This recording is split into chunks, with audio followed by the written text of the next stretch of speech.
And can I get an indication that you can hear me and see me? Anybody?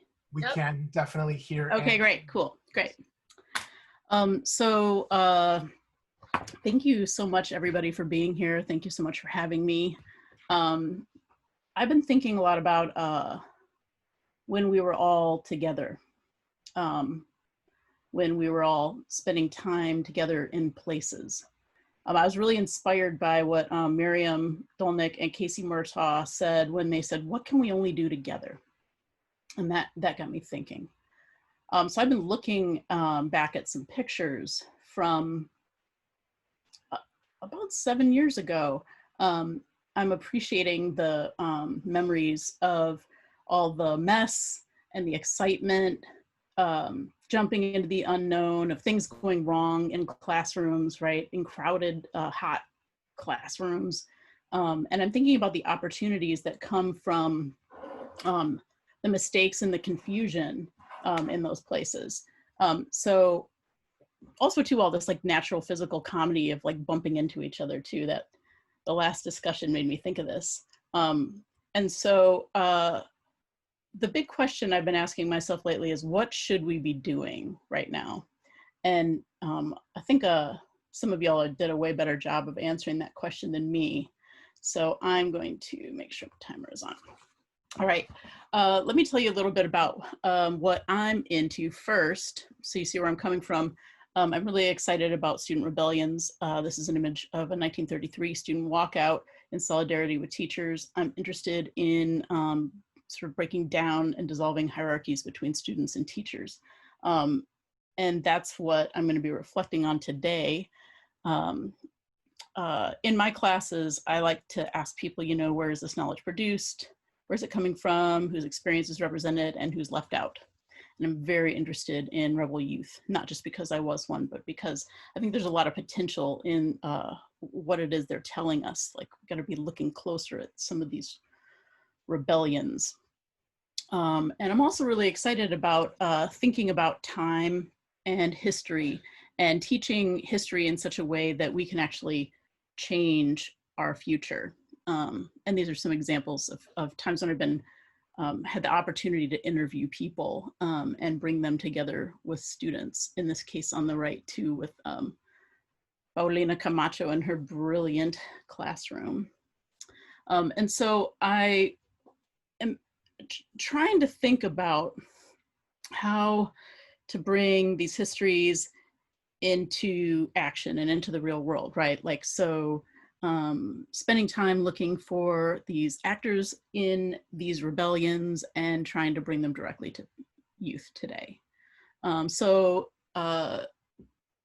a youth rebellion going on now, young people protesting here a couple months ago when we were all out in public together. This is young people protesting at the Chicago History Museum and asking why there's such terrible they're doing such a terrible job at representing Latinx history of Chicago.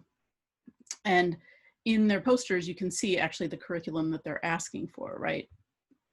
And so when I'm thinking about youth power, I'm thinking about like, what are we so afraid of? But then this is a bigger question. What are we so afraid of when it comes to abolishing a lot of different sources of power?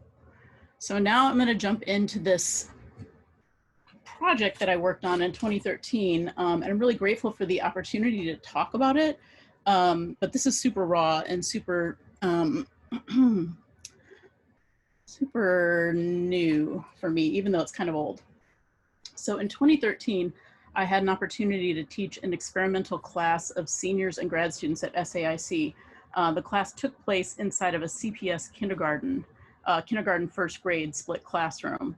It was a one-off. I'd never done anything like it, and I haven't been able to really delve into it since then, except there was a really tiny excerpt of some of our reflection activities that appeared in an area magazine issue entitled Education.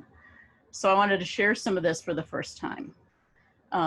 So there were 10 participants in the class. 2 were from teacher education, but the rest were just BFA and MFA students at large who were actually just curious about an experimental class called collaboration that would actually take place inside of a kindergarten classroom with 23 kindergarten and first graders and their teacher. So the classroom became our laboratory and our office became a hallway out front, which you see here.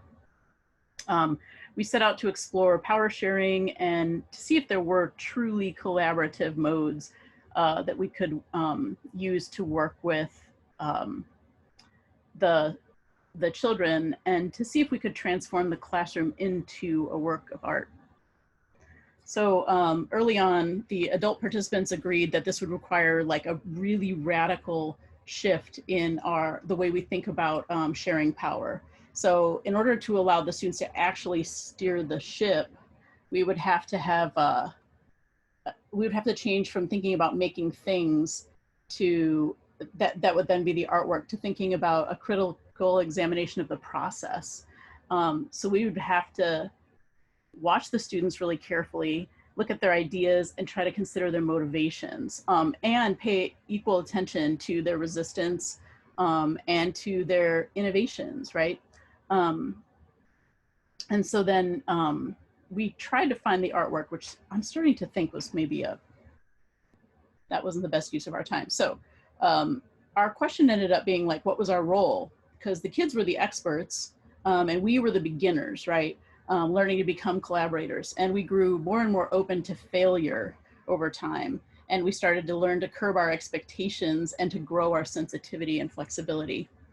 One participant said, I keep finding myself being skeptical or defensive about complete freedom and what the mammalian diving reflex was saying about kids.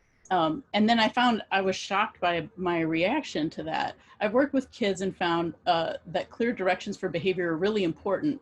And it was an issue of fairness, that clear rules and clear expectations made for a better classroom. But what about the children making all the rules? Are we talking about total freedom? I don't know about that.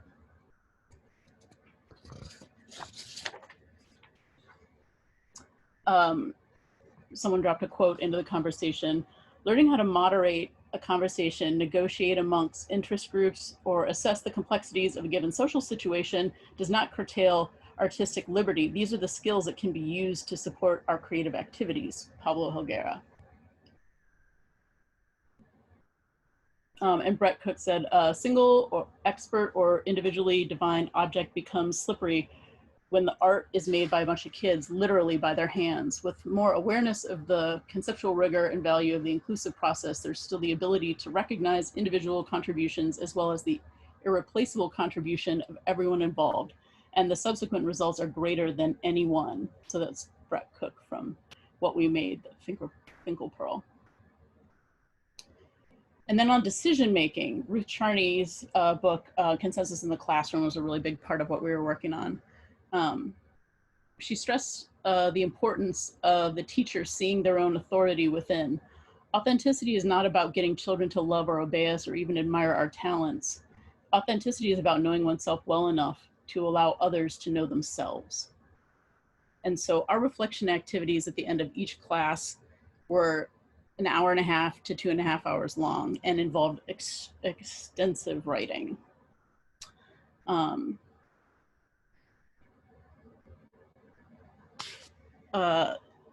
We read Mary Jane Jacobs' writing about generosity.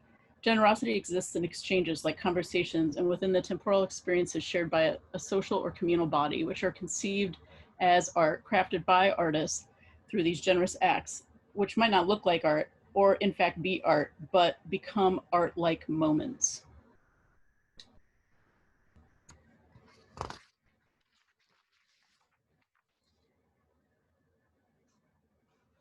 The more openly and generously we listen to one another and encourage other perceptions, the more we will hear and the greater the work of art will resound. So we had students coming from many different art backgrounds, and they were actually aiming to, by the end of the class, create works of art as artists in residence in their classrooms. And so this student is interviewing one of the children about all of their superpowers for a deck of trading cards he made, as all of them as superheroes. And it turns out listening was a really big deal. The student said, what do art teachers listen to? Who do they respond to? We were able to be there in such a pure form with the intention of just collaborating with students rather than having to meet state standards or any expectation of adults. And when I started going there for our class, it started to become something else. No offense, but the SAAC class and credit didn't matter to me anymore because of the cool things the children made, which is what I ended up caring about more. And just to close, I want to tell you a little bit about this image. Something transformed. We ended up building lots of tiny furniture and play spaces for what the children called their tiny buddies. And they began to imagine these very elaborate stories to explain why these things were in these in their spaces of play.